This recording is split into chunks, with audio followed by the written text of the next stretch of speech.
Hello दोस्तों, आपका हमारे यूट्यूब चैनल लर्न डीप में स्वागत है।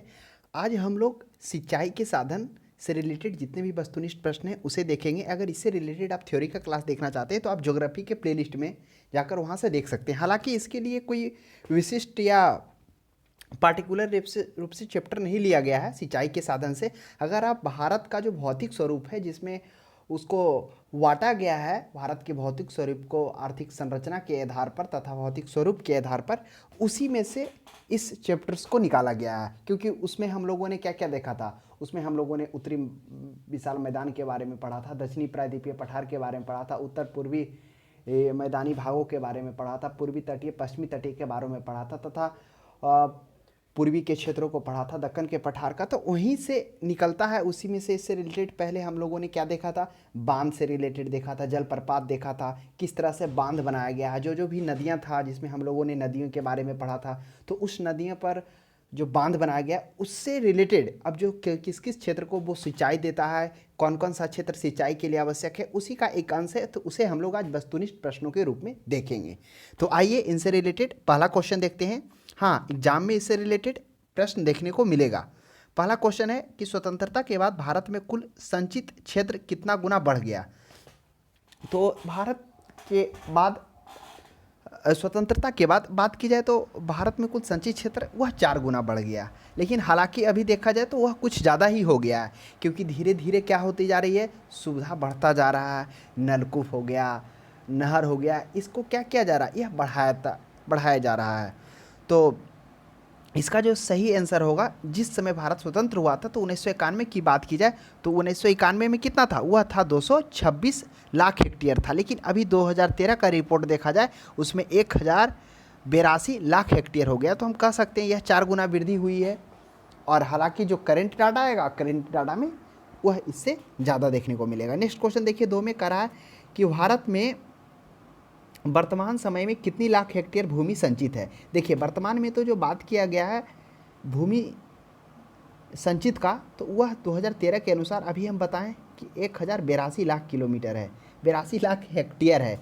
तो वह 1,82,000 तो है ना, तो उससे जो सबसे कम बड़ा है वह होगा, तो वह 850 लाख हेक्टेयर होगा। अगर रहता 1082 लाख हेक्टेयर तो 2013 के रिपोर्ट में आप हाल ही के जब एनसीईआरटी बुक देखेंगे तो उसमें देखने को मिलेगा। तो नेक्स्ट क्वेश्चन है, क्वेश्चन नंबर 3 में देखेंगे, भारत में शुद्ध बोए गए क्षेत्र के लगभग कितने प्रतिशत भाग में सिंचाई होती है। तो देखिए, जो भारत का शुद्ध बोए गए क्षेत्र है, यानी जो सिंचाई के लायक है, जहाँ पर सिंचाई होता है, जहाँ पर कृषि होती है, उसकी बात की जाए तो वह 47% है। अब आपके माइंड में पूछा हुआ 47 कैसे, तो इसका एक थोड़ा संक्षेप हम लोग जानेंगे कि जो पूरे भारत में बात की जाए तो जो क्षेत्रफल है कितना है, 82.8 करोड़ हेक्टेयर है। ये पूरे भारत का कुल क्षेत्रफल है, जिसमें 92% भूमि का उपयोग संबंधी आंकड़ा आया है, बाकी 8% का भी आंकड़ा ही नहीं आ पाया। उसमें से 16.2 करोड़ हेक्टेयर पर क्या किया गया है, शुद्ध बोया गया है। यानी जो बात किया गया है यहाँ पर शुद्ध बोए क्षेत्र का, जिसपे सिंचाई, जिसपे कृषि होती है, तो वह जो आता है वह 50% से कम ही, वह 47% ही कहना पर्याप्त होगा। तो नेक्स्ट क्वेश्चन देखिए, 4 में कह रहा, भारत में सिंचाई का सबसे प्रमुख साधन क्या है। तो भारत में सबसे सिंचाई का प्रमुख साधन है वह कुएं और नलकूप है। अब इसका प्रश्न का जवाब देखिए कि क्यों है। अब नहरें की बात की जाए तो आपको मालूम होगा ना कि नहरें का निर्माण पूरे भारत में नहीं किया जा सकता है। अगर वाकिफ में नहरें का निर्माण पूरे भारत में उचित रूप से होता तब क्या होता, नहरें के द्वारा भी हो सकता था। लेकिन आपको पता होगा कि भारत का प्रायद्वीपीय पठार, यानी भारत का जो प्रायद्वीपीय भाग है, यानी दक्षिणी का भाग है, दक्षिण भारत है, वहाँ पर नहरें का निर्माण नहीं किया जा सकता, क्योंकि वहाँ की मिट्टियाँ पथरीली होने के कारण क्या हो जाती है, वह जो पानी है वह रिस कर अंदर चला जाता है, जमा नहीं हो पाता है। अगर आप नहर का भी निर्माण करते हैं तो सतहों पर दरार आ जाने के कारण क्या हो जाएगी, वह पानी रिस कर नीचे चला जाएगा, तो ठहरेगा नहीं। इसलिए नहर के द्वारा भी क्या कह सकता है, सिंचाई का सबसे प्रमुख साधन नहीं हो सकता, क्योंकि पूरे भारत में यह नहरें नहीं बनाया जा सकता है, खासकर दक्षिण भारत में, जहाँ पर हम लोगों ने देखा कि पथरीली मिट्टियाँ हैं, चट्टानी भाग हैं। इसके कारण फिर तालाब की बात की जाए तो पूरे भारत में तालाब से मात्र 6% की क्या किया गया है, सिंचाई किया गया। और नहरें की बात की जाए तो यह मात्र 32%, खासकर उत्तरी भारत में, यानी उत्तर के मैदान गंगा के मैदानों में विशेषकर नहरें के निर्माण से सिंचाई देखने को मिला है, जिसमें हम लोगों देखेंगे आगे इंदिरा गांधी नहर, जो भारत का सबसे लंबा नहर है, लगभग 132 किलोमीटर, जिससे सबसे अत्यधिक, जिसको बृहद सिंचाई परियोजना के अंतर्गत में रखा गया है, भाखड़ा नांगल बांध, ये सभी बड़े बांध को, जिससे क्या किया जाता है, एक बहुत बड़े भूभाग को सिंचाई की जाती है। उसका आगे हम लोग देखेंगे। और अब तालाब को हम लोगों ने देख लिया मात्र 6%, और कुएं और नलकूप को मिलाकर इसका जो प्रतिशत आता है वह 57% है। यानी 57% भाग क्या होता है, कुएं और नलकूप के माध्यम से सिंचाई का सबसे प्रमुख साधन है। तो प्रश्न यह भी देखने को मिलेगा कि कुएं नलकूप के क्षेत्र में सबसे अत्यधिक कौन सा अग्रणी क्षेत्र है, तो वह हो जाएगा गुजरात, जहाँ से सबसे अत्यधिक क्या किया जाता है, इसके थ्रू सिंचाई की जाती है, वह भी देखने को मिलेगा। और नलकूप से सिर्फ आ जाएगा तो वह यूपी देखने को मिलेगा। और इसी में से बात की जाए कि जो पूरे क्षेत्रफल की दृष्टि से देश का सर्वाधिक जो सिंचित राज्य है, जो सबसे अत्यधिक प्रतिशत के माध्यम से सिंचित करता है, वह पंजाब है। पंजाब राज्य लगभग 97% भागों पर वहाँ पर क्या कहता है, सिंचित क्षेत्र है। नेक्स्ट क्वेश्चन देखिए, 5वां में कह रहा है कि देश के कुल संचित नहरों की भागीदारी है, तो संचित क्षेत्र में नहरों की भागीदारी कितना है, अभी हम लोगों ने चर्चा किया था कि 32%। तो इस चारों ऑप्शन में से देखिए 31.1%, यह इसका पर्याप्त आंकड़ा है कि नहरों की भागीदारी सबसे अत्यधिक किसकी है, वह 31.1% है। आपको आगे जब पढ़ेंगे तो उसमें यह भी देखने को मिलेगा कि नहरों के द्वारा जो सिंचाई का सबसे अग्रणी राज्य है वह पंजाब ही आता है। नेक्स्ट क्वेश्चन देखिए 6 में, देश के कुल सिंचित क्षेत्र में कुओं और नलकूपों की भागीदारी, अभी हम लोग चर्चा किए थे, कुओं और नलकूपों की भागीदारी वह कितना है, 57%, तो उससे एक कम लगभग 56%, यह भी पर्याप्त होगा। 57 अगर ऑप्शंस में रहता तो 57 होता। नेक्स्ट क्वेश्चन देखिए 7 में, देश के कुल संचित क्षेत्र में तालाब सिंचाई की भागीदारी कितनी है, वह मात्र 6% है।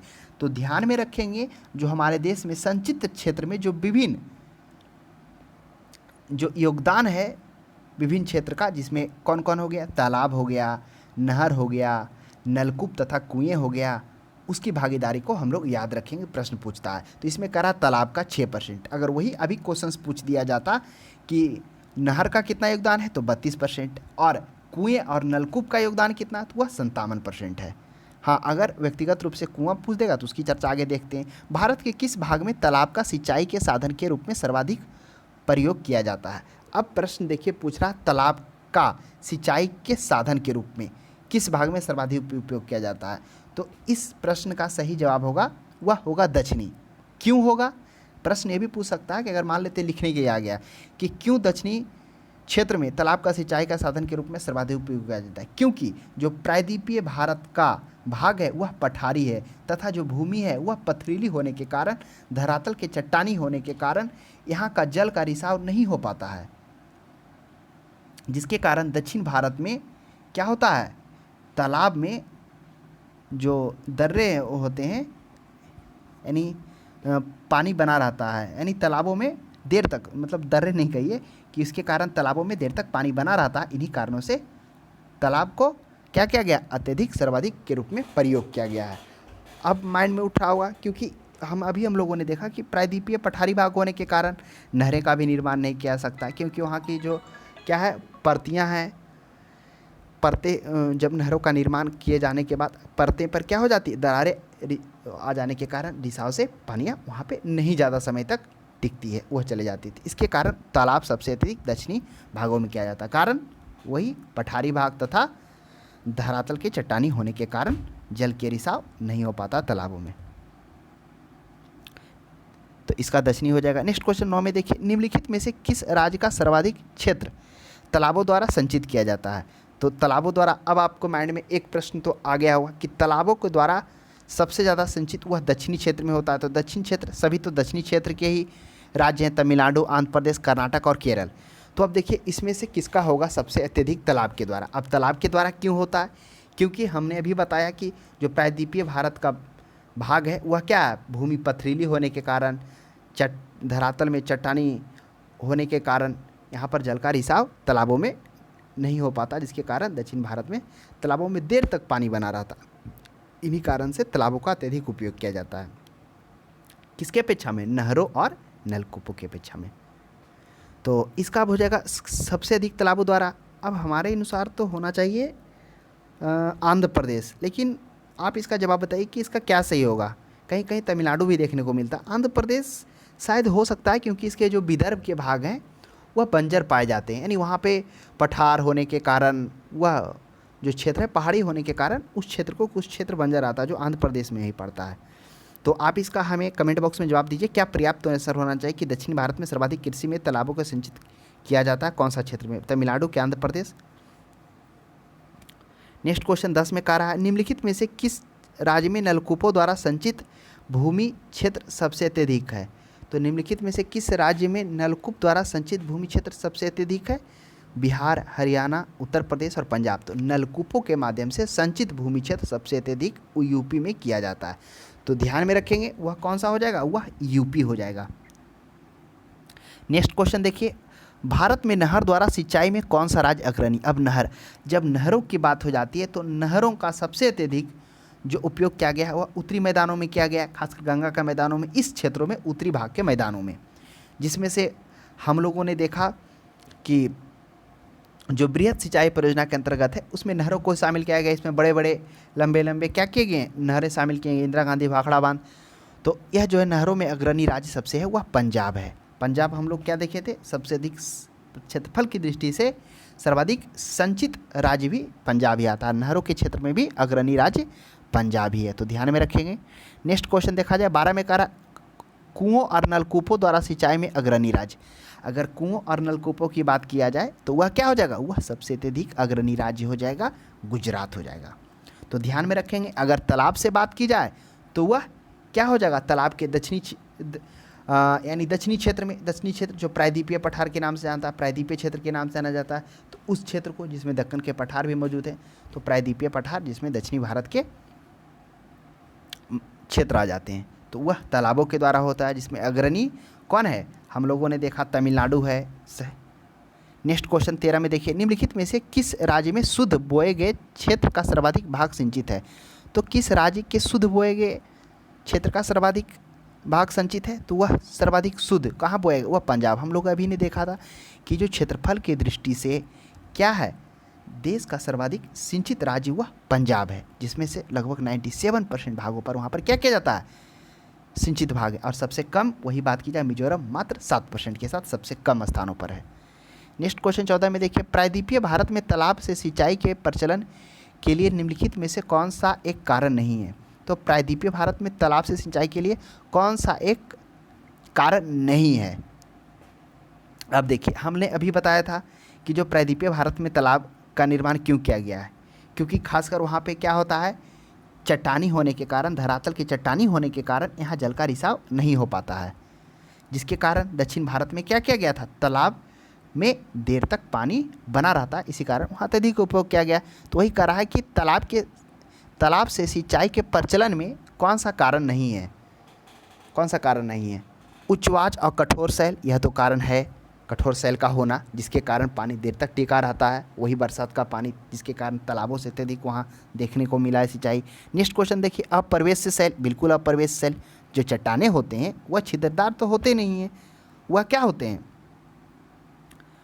पथरीले होते हैं, चट्टानी होते हैं, तो वह कह सकते हैं अप्रवेश शैल के कारण वर्षा जल का अल्प अंतःस्रवण, इसके कारण भी। प्रायद्वीपीय भारत का अधिकांश नदियाँ सदा नीरा है, तो अधिकांश नदियाँ क्या है, वह बरसाती है, यानी बरसात के मौसम में वहाँ पर आता है, और सदा मतलब जो जिस तरह से हम लोगों ने उत्तरी भारत यानी उत्तरी गंगा या उत्तरी विशाल पठार का मैदान देखे थे, जिसमें वो नदियाँ क्या होती है, सालों भर पानी होता है, किसके कारण, क्योंकि वह हिमालय से उसका उद्गम होता है, हिम नदी के कारण। लेकिन जो प्रायद्वीपीय पठार की नदियाँ वह अधिकांश जो होती है वह सालों भर नहीं होती है, वह क्या होता है, बरसाती होता है, सदा नीरा अधिकांश है, यह भी सही है।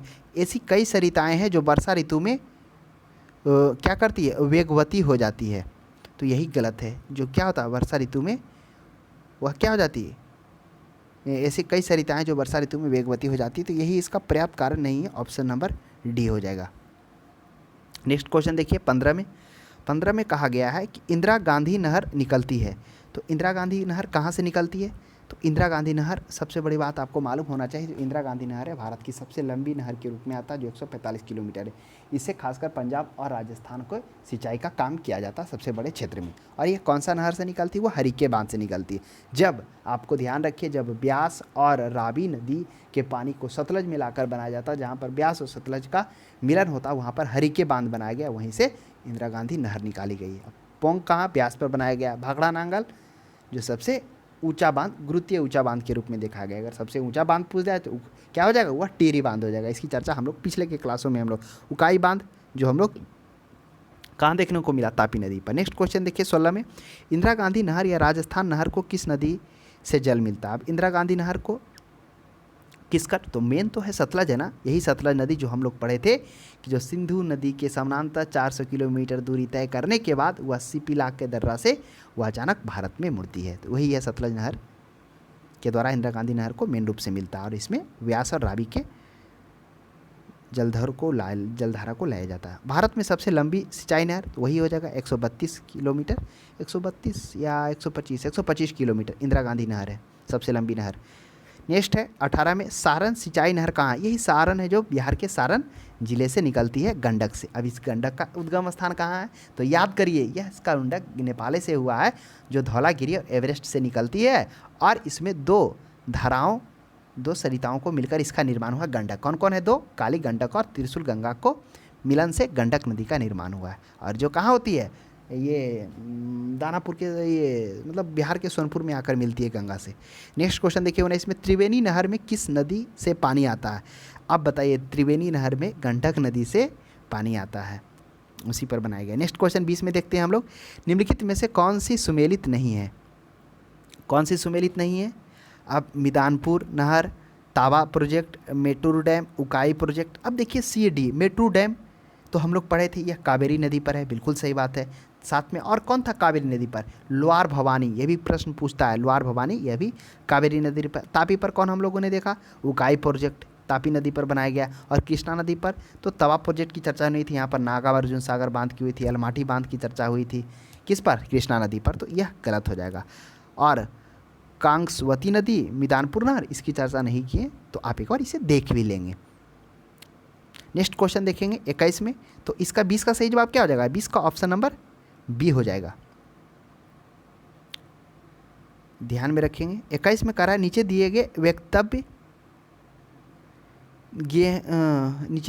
नीचे दो वक्तव्य दिए गए हैं, कथन 1 ए, दूसरे कथन आर कहा गया है। कथन 1 में क्या कहा गया? प्रायद्वीपीय भारत में सिंचाई का एक प्रमुख साधन क्या है? वह तालाब है। आर में क्या है? प्रायद्वीपीय क्षेत्र की अधिकांश नदियाँ मौसमी है। जो कौन है? अधिकांश नदियाँ मौसमी है। तो अब बताइए क्यों, क्या ए आर का सही है? सही व्याख्या करता है, दोनों सही है, बिल्कुल सही बात है। हमने अभी चर्चा किया था ना कि जो प्रायद्वीपीय भारत में सिंचाई का एक प्रमुख साधन तालाब है। तालाब क्यों है? हम लोगों ने देखा था क्योंकि चट्टानी जो धरातल चट्टानी होने के कारण जल का रिसाव नहीं हो पाता है, जिसके कारण भारत में तालाबों में देर तक पानी बना रहता है, जिसके कारण यहाँ तालाबों से अत्यधिक सिंचाई की जाती है। तो प्रायद्वीपीय क्षेत्र का अधिकांश नदियाँ मौसमी, ये भी सही बात है कि यह क्या है? मौसमी है, यानी जब बरसात होती है तो वहाँ पर पानी आ जाता है, जैसे ही बरसात खत्म होती है तो पानी नहीं रहता है। तो यह ए आर दोनों सही है और ए आर ए का सही व्याख्या भी करता है। नेक्स्ट 22 में, भारत की सिंचाई क्षमता 47.78% पूरा होता है। तो सिंचाई क्षमता किसके द्वारा 47.78% पूरा होता है? तो अब देखिए, पहले आपको यह जानना होगा कि योजना आयोग द्वारा देश में सिंचाई परियोजना को 3 भागों में बांटा गया है। कौन कौन भाग है? पहला बृहद परियोजना है, बृहद सिंचाई परियोजना, जिसमें बात किया गया जो 10,000 हेक्टेयर से अधिक क्षेत्र पर जो सिंचाई करता है उसे बृहद सिंचाई परियोजना के अंतर्गत में रखा गया। बृहद सिंचाई परियोजना के अंतर्गत में वो बड़े सभी नहर को लिए गए, जैसे इंदिरा गांधी नहर, भाखड़ा नांगर बांध, टिहरी बांध, ये सभी को लिया गया है। और उसके बाद दूसरा जो बांटा गया वह मध्यम सिंचाई परियोजना। मध्यम सिंचाई परियोजना में क्या है? इसमें 2,000 से 10,000 हेक्टेयर तक के भूमि को सिंचित करने वाले क्षेत्र को मध्यम परियोजना कहा गया, इसमें मध्यम नहर लिया गया।